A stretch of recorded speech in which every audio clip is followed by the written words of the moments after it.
दोस्तों, मैं बहुत ही ज़्यादा शर्मिंदा महसूस कर रहा हूँ, क्षमा प्रार्थी हूँ क्योंकि मैंने नीट पेपर के एनालिसिस करके आप लोगों को एक आइडिया दिया था कि रैंक किस तरह से फ्लैक्चुएट हो सकती है या कट ऑफ क्या जा सकता है, 600 जा सकता है या 650 जा सकता है। जो भी मैंने एनालिसिस के हिसाब से थी वो मैंने की। मिस मैंने बहुत मेहनत की। 2025 से 2026 का कंपेरिजन किया, 24 का कंपेरिजन किया, 23 का कंपेरिजन किया, 21 से लेके 25 तक का कंपेरिजन 26 के क्वेश्चन पेपर से किया। उसके बाद क्वेश्चन पेपर की डिफिकल्टी के हिसाब से मैंने एक कट ऑफ रैंक बनाई। लेकिन अब हुआ क्या, इस तरह से अगर 150 क्वेश्चन, जिस तरह से मीडिया में रिपोर्ट्स आ रही हैं, 150 क्वेश्चन अभी सभी बच्चों को पता है, तो फिर मेरे कट ऑफ का मतलब ही क्या रह गया। मतलब इसीलिए मैं कह रहा हूं कि अगर मैं मेहनत करता हूं, मैं एक एक चीज़ें डिस्कस करता हूं, किस तरह से डिफिकल्टी बढ़ रही है, क्या बढ़ रही है, और उसके बाद मुझे पता चलता है कि 600 नंबर के क्वेश्चन तो सभी बच्चों को पता है। तो भाई जब 600 नंबर सभी को पता है तो फिर कट ऑफ 650 या 700 चला जाएगा, मुझे नहीं पता। मिस हो सकता है 600 करने वाले इस बार 1.5 लाख बच्चे हो जाए, might be possible, just like 2024। तो कुछ भी पॉसिबल है। फिर मेरी एनालिसिस यहाँ पे आती क्या है, इवन मैं ये कहता हूँ कि यहाँ पर जिसने भी जो भी एनालिसिस की हुई है सारी गलत है, सब नल एंड वाइट है, किसी को कुछ नहीं पता। To be frankly saying, even मैं ये बात खुद पे भी कहता हूँ। इसलिए मैं कहता हूँ कि भाई मुझे कैसे पता, मुझे ये तो नहीं पता था कि 600 नंबर के सारे क्वेश्चंस मैक्सिमम बच्चों को पता है। मुझे ये इन्फॉर्मेशन नहीं थी कि गेस्ट पेपर में 150 से ज़्यादा क्वेश्चंस मैच कर रहे हैं। मुझे ये इन्फॉर्मेशन नहीं पता थी कि एक्चुअल में बच्चे कितने क्वेश्चन जाके करने वाले हैं एक्स्ट्रा 600 के अलावा, तो 600 नंबर के अलावा।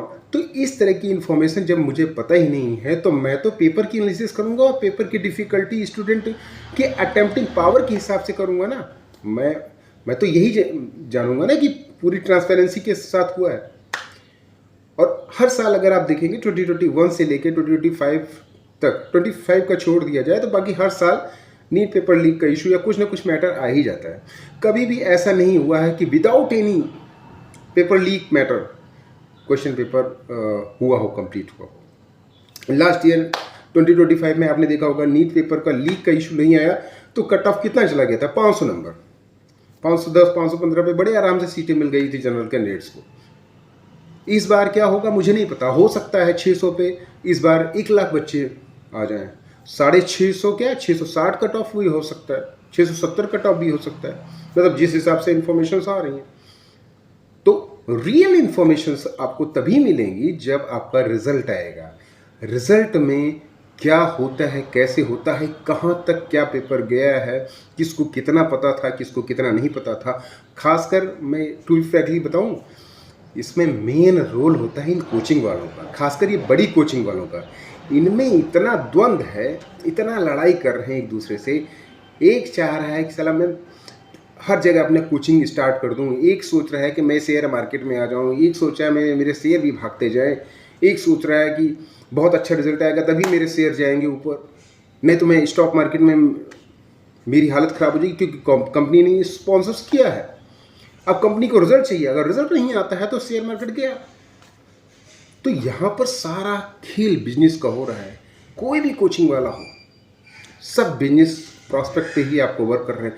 और बिजनेस बढ़ाने के लिए क्या होगा, कहीं ना कहीं से, क्योंकि नॉर्मली अभी तक क्या होता था कि पूरा पेपर लीक हो जाता था, लेकिन अब क्या है कि गेस्ट पेपर के हिसाब से कुछ क्वेश्चंस को डाल के लीक कराया जा रहा है, जो कि मीडिया रिपोर्ट में आ रही है। हालांकि एनटीए ने इसका खंडन भी किया और कहा भी है कि हम स्ट्रिक्ट एक्शन लेंगे, जो भी होगा इन्फॉर्मेशन एकदम उस पर वर्क किया जाएगा। लेकिन एक्चुअल में दाग तो लग गया।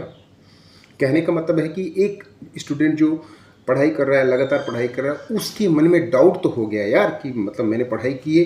हो सकता है उसने सोच रहा हो कि 605 या 610 नंबर यार मेरे आ गए, इस बार पेपर डिफ़िकल्ट था या जो भी था फिजिक्स को छोड़ के, तो मेरे सिलेक्शन होने की उम्मीद है। लेकिन अब ये इन्फॉर्मेशन उसको अगर मिल जाएगी, इस तरह की इन्फॉर्मेशन मिल जाएगी, तो वो तो डिप्रेस हो जाएगा। वो सोचेगा कि अगर ये इन्फॉर्मेशन ट्रू निकली या ऐसा कुछ हुआ है। खासकर ये चीज़ें राजस्थान में ज़्यादा होती है क्योंकि कोचिंग का गढ़ राजस्थान ही है। आप देखेंगे हर साल राजस्थान का नाम जरूर नीट पेपर लीक में आता है। उसका रीज़न आपको पता है। और राजस्थान की मेरिट भी आपको बहुत हाई दिखती है। दिल्ली के बाद अगर सबसे ज़्यादा हाई मेरिट होती है तो वो राजस्थान की होती है। तो इसका कारण ये भी है, और वहाँ पे इतना ज़्यादा कंपटीशन है कोचिंग के बीच में। I am not talking about the student competition, I am talking about the coaching competition. Coaching का इतना ज़्यादा कंपटीशन है कि सब एक दूसरे से आगे जाना चाहते हैं। मैटर नहीं करता है कि जो एंड में बच्चा है वो सिलेक्शन पाता ही नहीं पता, या जो गरीब बच्चा है वो सिलेक्शन पाता ही नहीं पता, उनको कोई फ़र्क ही नहीं पड़ता इन सब चीज़ों से। उनको फ़र्क पड़ता है कि उनकी कोचिंग का रिज़ल्ट हो अच्छा। वो कुछ बच्चों को सेलेक्ट कर लेंगे, 8-10 बच्चों को, जिन पे ज़्यादा फोकस करेंगे और उनको टॉपर बनाने की कोशिश करेंगे कि अगर ये रिज़ल्ट आ गया तो हमारा दुकान चल जाएगा, बहुत बढ़िया दुकान चल जाएगा। जैसे कुछ कोचिंग हैं जो शुरुआत में जिन्होंने यूट्यूब से स्टार्ट किया और ये बहुत बड़ा एम्पायर बना लिया उन्होंने, लेकिन इनका नहीं चलने वाला हिसाब बहुत ही जल्द, क्योंकि अगर आप मैनिपुलेट करेंगे किसी चीज़ को तो मैनिपुलेशन वर्क नहीं करेगा। धीरे धीरे कहीं ना कहीं आपको उसकी सज़ा ज़रूर मिलेगी जो आप गलत कर रहे हो, क्योंकि आप अच्छा तो कर रहे हो केवल अपने कोचिंग के बच्चों के लिए, लेकिन जो बच्चा आपकी कोचिंग में नहीं है, जो बच्चा अपने घर से तैयारी कर रहा है, उसके साथ कहीं ना कहीं बहुत ख़राब चीज़ें हो रही हैं। तो इसका ध्यान ज़रूर दें। और मैं तो भैया फिर से कह रहा हूँ, मैं सॉरी मेरी तरफ से, क्योंकि अब मैं इस तरह के वीडियोस नहीं बनाने वाला हूँ एंटिल एनलेस कि नीट का रिज़ल्ट ना आ जाए। मैं नीट के रिज़ल्ट का वेट करूँगा, उसके बाद ही मैं आपको सटीक जानकारी दे पाऊँगा, क्योंकि मैं कुछ भी एनालिसिस करूँ, कितनी भी मेहनत करके एक एक क्वेश्चन को मैच करके डिफ़िकल्टी तय करूँ कि किस तरह से बच्चा अटैम्प्ट कर सकता है या छोड़ सकता है, या फिर गलत करने के चांसेस कितने हैं। मैं सारी चीज़ों को रख के उसके बाद ही कट ऑफ डिसाइड करता हूँ। तो ये बेमानी हो जाएंगी, फिर ये सारी चीज़ें बेमानी है। इसलिए मैं अब इस तरह के वीडियोस अनटिल अनलेस कि नीट का रिज़ल्ट है। वैसे नीट का रिज़ल्ट भी बहुत कम चांसेस हैं कि जून में आए, क्योंकि हो सकता है ये केस अगर और ऊपर जाएगा, एफआईआर लॉन्च होगी, हो सकता है सुप्रीम कोर्ट में जाए, सुप्रीम कोर्ट विदहेल्ड कर दे आपके नीट के रिज़ल्ट को। तो माइट भी पॉसिबल, बहुत सारी ऐसी पॉसिबिलिटीज़ है कि रिज़ल्ट भी आपका डिले हो सकता है। और रिज़ल्ट डिले होगा तो काउंसलिंग डिले होगा, काउंसलिंग डिले होगी तो फिर धीरे धीरे आपका सेशन भी, एमबीबीएस सेशन भी डिले हो सकता है। तो ये एक से रिलेटेड सारी चीज़ें हैं। तो कहने का सीधा सीधा मतलब है कि भैया जब तक रिज़ल्ट ना आ जाए कोई कुछ नहीं कहा जाता। कोई आपसे कम मेहनत करने वाला हो सकता है टॉपर हो जाए, और आप बहुत ज़्यादा मेहनत कर रहे हैं, हो सकता है आपके 620 ही नंबर आए। कट ऑफ 650 भी जा सकता है, 660 भी जा सकता है, 670 भी जा सकता है। हो सकता है 600 स्कोर करने वाले 1 लाख से ज़्यादा बच्चे हो जाए, हो सकता है 600 से प्लस स्कोर करने वाले बच्चे 1,20,000 हो जाए। इसकी कोई गारंटी नहीं दे सकता अभी की कोई भी। इवन कोचिंग वाला भी जिसने पेपर लीक कराया है वो भी आपको इन्फॉर्मेशन नहीं दे सकता है। तो टू बी फ्रैंकली सेइंग, अब आप केवल उसी पे फोकस करिए कि आपने कितना स्कोर किया है। लेकिन ये है कि ठीक है 650 660 अगर आ रहे हैं तो समझ लीजिए कि ठीक है, अगर ऐसा कुछ हुआ भी है जो मीडिया में रिपोर्ट आ रही, फिर भी आपका सिलेक्शन हो जाएगा, अगर ये बहुत मास लेवल पे हुआ है तो। अब डिपेंड करता है कि कैसे क्या आता है। रिज़ल्ट का एक बार हम लोग वेट करेंगे, उसके बाद फिर प्रॉपर व्यूज़ आएगा। लेकिन ये गलत बात है जो हो रही है। खासकर कोचिंग वालों को सतर्क रहना चाहिए, क्योंकि ऊपर वाले की लाठी में आवाज़ नहीं होती है। बहुत ही जल्द आप लोअर सर्किट मार देंगे, आपको पता भी नहीं चलेगा, पाताल में चले जाएंगे। पता नहीं कितनी ऐसी कोचिंग इंस्टीट्यूट आए थे, बायजूस आया था, आपने नाम सुना होगा।